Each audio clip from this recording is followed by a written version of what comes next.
Hi, welcome to my YouTube channel where I connect parents and educators with early learning and literacy tips and resources. I'm Dr. Keeper Chung and a private practitioner who serves young children through early intervention and supports families through education and coaching.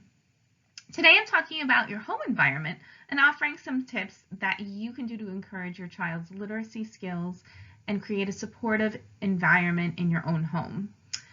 I've also added a free link to my supportive early literacy environment checklist so you can see how your home measures up.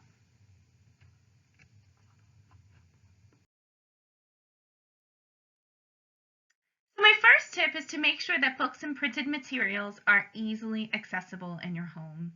And the key term here is the word easily. So just because you have a bunch of books looking pretty on a shelf may not mean that your toddler has access to them. And what you really want to encourage by giving your child easy access to books at home is that you want your child to be playing with books, to be handling books, and to become interested in books. Young children learn print awareness or an understanding of how print works by interacting with printed materials. So if your child picks up a book, you can encourage them to do things like turning the pages. You may point to a picture and ask questions about it. You can read the book together, or you can model how to hold the book upright. For young children, I recommend a help yourself bookshelf, which is one where the covers actually face front. So they're inviting for children. They feel like they have their own special bookcase. And it also helps them to learn about how to care for books. So, you can teach your child how to put the books away properly with the title facing outward. If you aren't ready to splurge for a new bookcase, of course, you can have just book bins in different rooms of your house. So for instance, if you have a book bin, say in your kitchen, your child can engage in reading behaviors while the adult is getting ready for dinner or doing something else in the kitchen. And if you have infants and toddlers, I definitely recommend board books, which are made out of sturdier, less destructible material than a pretty picture book. For infants, they actually have books now that are really indestructible. They're washable, chewable, and you can't rip them. So I'll link those too in the description. These are really cool books. I know I mentioned having other printed materials available, and this would include things like games, magazines, newspapers, Post-it notes, posters, calendars, and of course putting labels on things. So you might have labels on a drawer, labels on tubs in the pantry, things like that. And again, the goal is with having books in your home is that this is likely going to lead to more read aloud time with a grown-up. So some children are better than others at entertaining themselves with books, and children may want to cuddle up and read with a grown-up.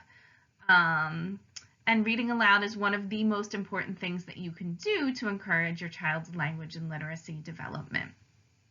I'll cover more on tips for reading aloud and book recommendations in other videos.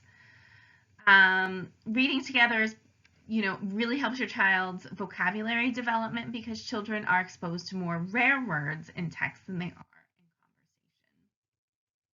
Remember, you don't have to spend a lot of money on books. So make use of your library, and there's lots of buy nothing groups online. There's so many people who are just dying to declutter their children's books. So, take advantage of the free stuff. If you do want to build your home library, I have another video and blog about the types of books I recommend, and those are also going to be linked below. So my second tip for creating a supportive early literacy environment at home is to have a space designated for reading. So this would be akin to a little book nook with a rug and pillows and some stuffed animals and books. And of course, you can get as creative as you like. Or you could do something super simple, and it could just be a nightstand next to your child's bed with a really cool reading lamp. I kind of liked these that I saw online, and I will have links to these products in the description below. My third tip is that you can support literacy at home by modeling good reading behaviors yourself. So children do what they see adults doing. So if you make a conscious effort to put aside some time for reading, to put down your screens and open a book or a magazine yourself, this of course is going to encourage your child to do the same. My fourth tip is to set aside a time for reading.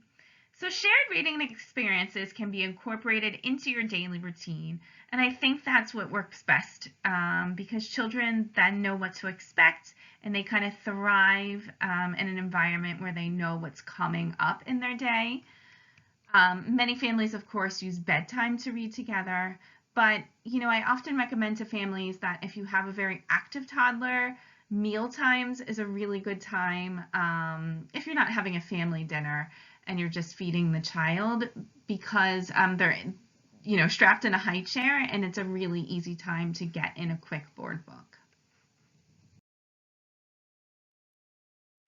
So my last tip for how you can make your home a more print or literacy rich environment is by providing books or writing utensils in your play spaces.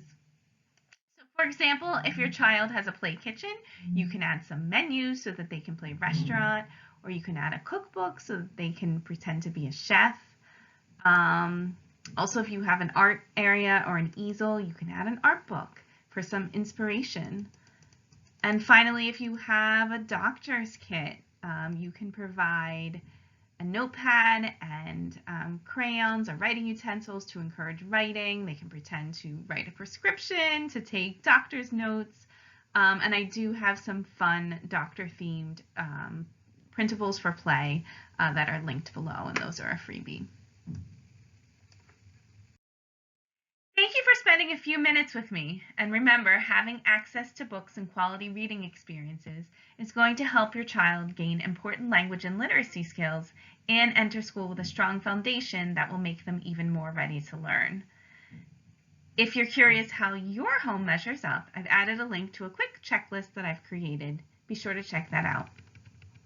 Some children, despite having been read to, having ample access to books, or having a print-rich environment, they have a neurobiological difference that makes it more challenging to learn language and literacy skills.